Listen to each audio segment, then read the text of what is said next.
Drone stocks like RCAT soaring into the skies following U.S. Defense Secretary Pete Hegseth announcing a significant shift in drone policy, aiming to accelerate drone manufacturing and deployment across the military.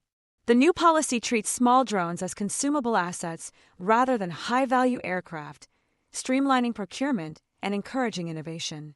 As Group 1 and 2 expendable assets, they can be directly purchased by field commanders for training and real-world missions. The policy change allows commanders to procure and test 3D printed prototypes and commercially available models without navigating traditional approval bottlenecks. The Pentagon plans to establish 3 national test sites within 90 days and build a digital blue list to track approved components and vendors. The new orders aim to achieve domain dominance by 2027, with small drones expected to be fully integrated into combat training by 2026.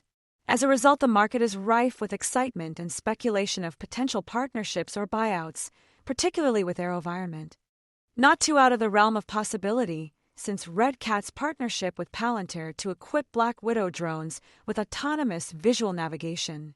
Other positive developments for RCAT include its inclusion in the Russell 2000. For more on stocks and crypto, follow Ascencore. Thanks for watching and have a nice day.